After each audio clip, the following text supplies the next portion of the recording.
Peyton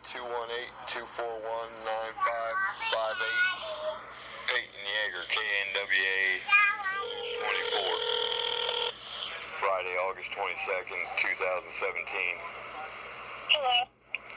Yeah, Peyton Yager, please. Hello. This is Peyton. Hey, Peyton, how you doing? This is Corey Shelton. I was a gentleman that called up your tip line one day when I thought I found a human bone on the back of my property. Yes, sir. How are you? I'm here, young lady. I'm doing good. Yourself? I'm good. Okay. I'm just working. God bless. I left a message for you. I didn't know if you got that about it. It was a cow bone that they found. The officer, like I said, I'd rather feel like a dumbass and be incorrect than go stirring up anything out of hand. But I remember that you had left a message when we talked. You said you might be interested in the other stuff with the government issues and whatnot. And a couple nights ago, I seen where the FBI is investigating up here in Crawford, Sebastian County. They indicted some representative or a senator or something for whatever issue that was on. But the stuff that happened with my family was government officials documenting fraud and putting it through. And I've gone to Asa Hutchinson, I've gone to every state official, state police, and all my calls are recorded. So I can verify everything that I'm about to tell you. And with that, I also, when I seen that story a couple nights ago, I called up the FBI today here in Little Rock, and I started to explain to them what was going on. And 3 times they hung up on me. So, one time with that, the lady refused to give me any information. Being a public official, when a citizen of this country asks you a question as a public official, you are responsible to answer either with an employee number or a name. That's how I was raised. That's how people were professional, and that's how they handled things. The young lady didn't do that. When I started explaining to her about what it was and how I seen y'all's story, it was like she didn't even give a damn. Didn't want to hear nothing. So I went on to go further with it, and she hung up on me, which of course pissed me off. Second time I call back, gentleman answers and gives me his employee, I guess, badge number, which is tape recorded. He didn't like the way the conversation was going, so he hangs up on me. So the third time I call back, I asked to speak with an administrator in Little Rock, and nobody wanted to put me through to an administrator. So this is how I'm supposed to rely on my government protecting my family when I live where I live.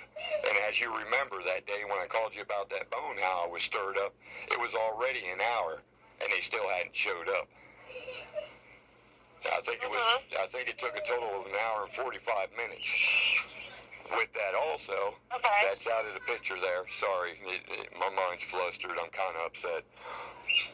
With that, when I talked to this Mike, is who he gave me his name for, he didn't want to proceed with any more information and whatnot.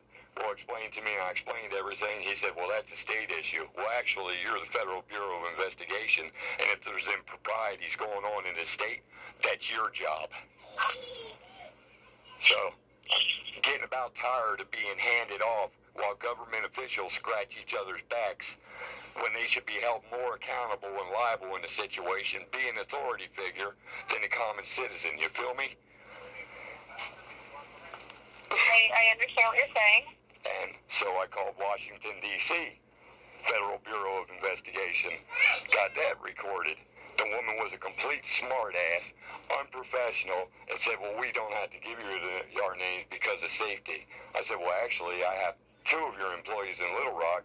One gave me his first name, the other gave me their employee badge number, I'm assuming. Unless that's like Crawford County Sheriff's Office, where I have a tape recording of them lying to me about a state law here in Arkansas. I love how my wife's rights were violated. She did nothing to no one ever. My children get abused in the school system, and they fraudulently document paperwork, which I have copies of that, and nobody wants to do nothing, including the media. So you can understand how I feel a little bit with Donald Trump saying about fake news. It seems like that news wants to put out what benefits them, not the citizens in their area. And I'm hoping you're not the same. Because one way or the other, my information... I would just have to have both sides of the story, and I don't think that they would talk, you know what I'm saying? Oh, you don't think your producers would clarify on it? What'd you say? I'm sorry. I missed what you were saying. Go ahead and repeat that. Oh, no, I just said that to have a full story, I would have your side, and then I would have to have their side, and I don't think that they would talk, you know what I'm saying? Well, actually, it's not just my side. I have documents, tape recordings, and I can prove everything I got to say. So if they don't want to open their mouths, it just makes them look as corrupt as I believe they are.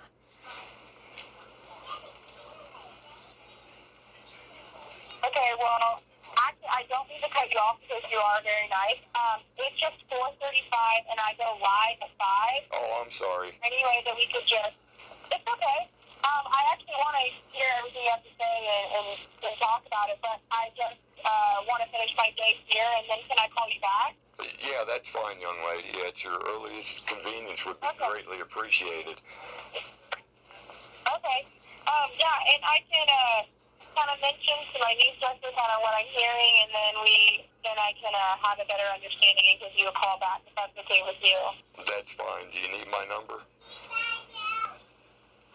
Is it 479-316-4519? Yes, young lady, it is. Okay. I'll save it in my phone.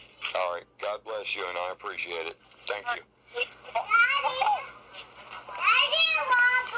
Oh, calm down.